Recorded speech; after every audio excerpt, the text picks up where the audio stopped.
Olá, graças a Deus, mais um grande dia, como sempre, uma grande oportunidade, é um privilégio imenso, maravilhoso, como sempre, poderoso, poder compartilhar uma mensagem, uma palavra que vem edificar e transformar e restaurar totalmente a nossa vida, nossa casa, nossa família, nossos sonhos, propósitos, projetos, porque tudo vem dele, é para ele a honra e a glória dele. E dando continuidade à nossa leitura bíblica, o que lemos lá em Números 3, o que Deus está ali ordenando através de Moisés, que faz toda uma organização sobre o próprio sacerdócio, o tabernáculo, sobre as tribos, enfim, a divisão, a cada um com a sua responsabilidade. E aqui no capítulo 4 ele ordena assim: Disse o Senhor a Moisés e Arão: façam um recenseamento ou uma contagem dos coatitas da tribo de Levi, pelos seus clãs e famílias. Contem todos os homens entre 30 e 50 anos, aptos para servir, para que façam o serviço da tenda do encontro. O serviço dos coatitas da tenda do encontro será o cuidado das coisas santíssimas. Quando o acampamento tiver que mudar, Arão e os seus filhos entrarão e descerão o véu protetor e com ele cobrirão a arca da aliança. Depois a cobrirão com couro e estenderão um pano inteiramente azul sobre ela e colocarão as varas no lugar. Sobre a mesa da presença estenderão um pano azul, colocarão os pratos, os recipientes para incenso, as tigelas e as bacias para as ofertas derramadas e os pães da presença que devem estar sempre sobre ela.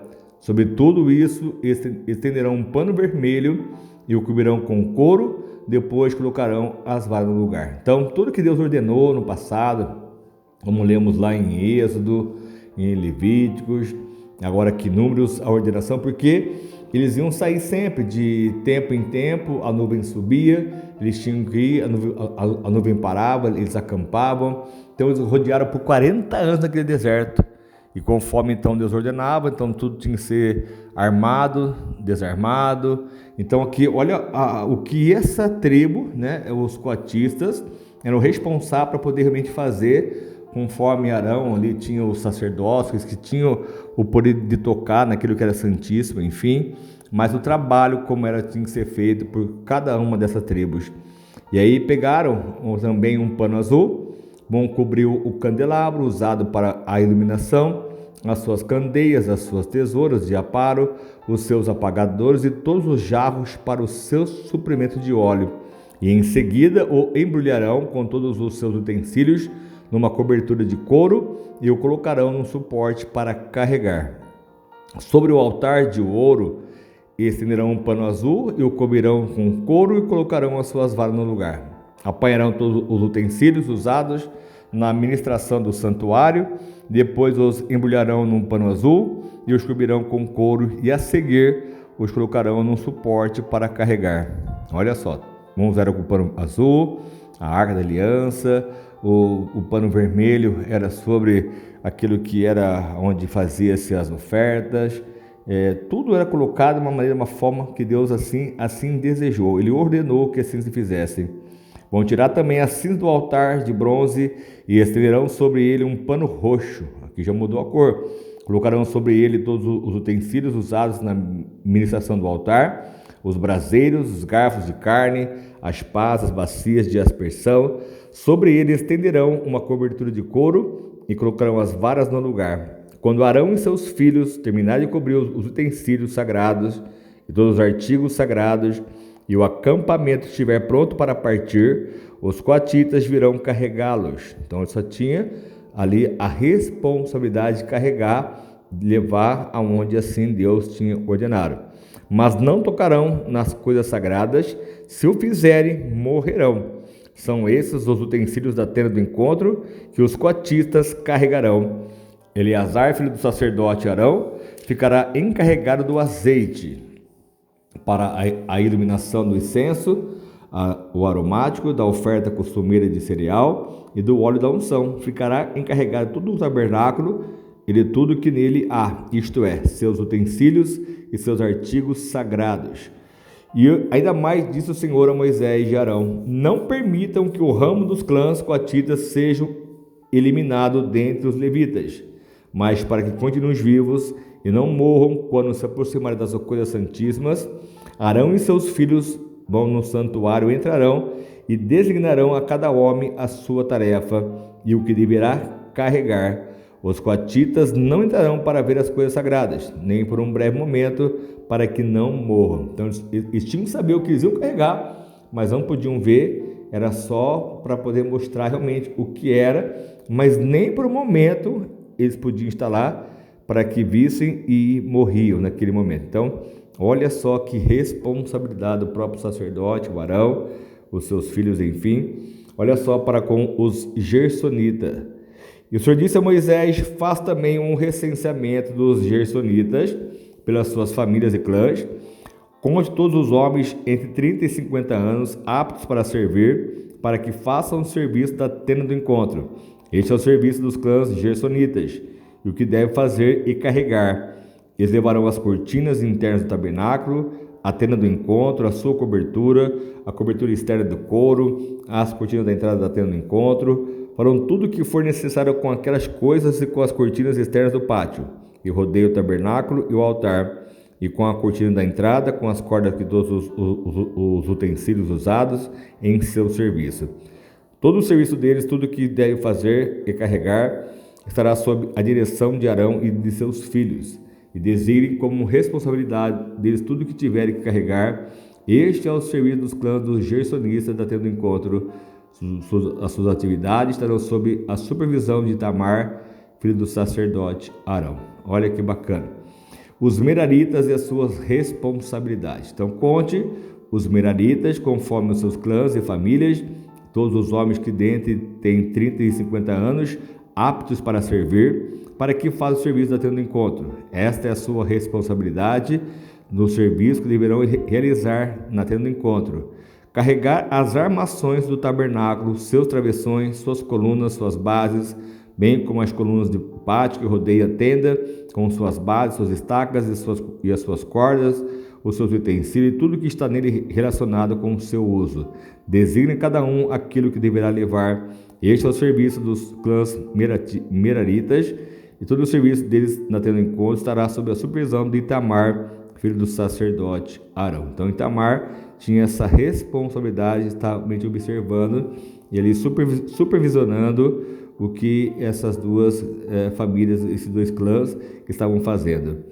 E aí Moisés e Arão e os líderes da comunidade contaram os coatitas conforme seus clãs e famílias, os homens entre 30 e 50 anos, aptos para servir, para que fizessem o serviço da tenda do encontro.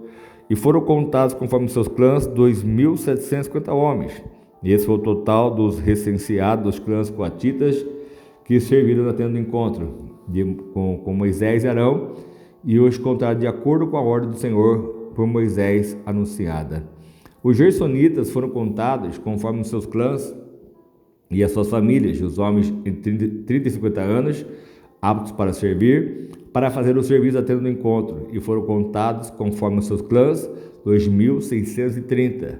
E esse foi o total de recenseado dos clãs gersonitas que serviram a tenda do encontro, Moisés e Arão, os contados de acordo com a ordem do Senhor. Os meraritas foram contados conforme os seus clãs e famílias, e os homens entre 30 e 50 anos, aptos para servir para a tenda do encontro, foram contados conforme os seus clãs 3.200. Esse foi o total dos recenseados dos clãs meraritas que serviam a tenda do encontro, Moisés e Arão, os contados de acordo com a ordem do Senhor por Moisés anunciada. E assim Moisés e Arão e os líderes de Israel contaram todos os seus levitas conforme seus clãs, as famílias, os homens entre 30 e 50 anos de idade para servir a carregar a tenda do encontro, e somavam 8.580, conforme a ordem do Senhor anunciada por Moisés, e a cada um foi designado o seu trabalho e foi dito que deveriam carregar. Assim todos foram contados, conforme o Senhor tinha ordenado a Moisés. Olha só que maravilha, né? Toda a ordem, a organização do próprio Deus, dando a direção a Moisés, como deveria fazer, para que não sobrecarregasse apenas uma família, só uma tribo, mas foram feitas essa divisão, um tinha essa responsabilidade, ao outro o outro, Cada um tinha que fazer com maior zelo, com maior cuidado, porque se viu que até se tocasse naquilo que era sagrado, poderiam ser mortos. Então, Deus ele tem toda essa direção para mim e para você, para que possamos sim nos despertar ainda muito mais e fazer tudo conforme Deus ele ordena, ele manda, ele tem o poder de nos orientar, de nos ordenar e é o seu mandamento. Então, que se faça conforme sempre a tua vontade, para que jamais possamos ser realmente envergonhados, humilhados, mas sim ser merecedores de ter esse momento com Deus, essa credibilidade com o próprio Deus, você poder estar fazendo algo para aquilo que é da sua obra, uma missão, enfim, e fazer com todo o amor, todo o fervor, para que Ele venha sempre nos surpreender, nos abençoar ainda muito mais. Amém? Olha que obra maravilhosa, obra linda, e assim precisamos estar dispostos a obedecer e a fazer conforme toda a lei, a ordenança, como no passado, como hoje, Deus ele tem esse poder de moldar e transformar qualquer situação. Amém? Vamos orar, vamos clamar e ter a certeza que Deus está trabalhando sempre a nosso favor e vai nos dar a vitória conforme o seu desejo, o seu querer. Ó Deus amado Pai, mais uma vez eu quero te agradecer por este momento, essa grande oportunidade, esse privilégio, e que teu Espírito Santo se manifeste de forma muito especial, meu Pai, sobre nós, que a tua paz, a tua alegria, a tua presença sempre reine sobre nós de forma especial, que o nosso coração venha se encher de amor, de poder, de virtude, de honra e glória, e que nada possa, meu Pai, nos impedir de chegar ao lugar desejado. Então que assim se cumpra, que se faça sempre a tua vontade, o teu querer sobre nós, e que a tua paz reine, ela governe, ela prospere abundantemente, meu Pai, a nossa casa, a nossa família. Que eu te peço, e assim já lhe agradeço com a certeza, meu Pai, da sua operação sempre em nome de Jesus. Amém? Deus abençoe muito a sua vida, a sua casa, a sua família. Abençoe sempre os seus sonhos, propósito, projeto. Abençoe o seu pensar, o seu falar, o seu agir. Tudo que você colocar em prática, você obedecendo, você ter a sua própria organização, a sua própria disciplina, o quanto mais Deus pode te surpreender, te abençoar, te prosperar de forma abundante sempre em nome de Jesus. Amém? O que precisar, pode contar conosco sempre. Nossa mensagem, nossas orações, em nome do Senhor Jesus.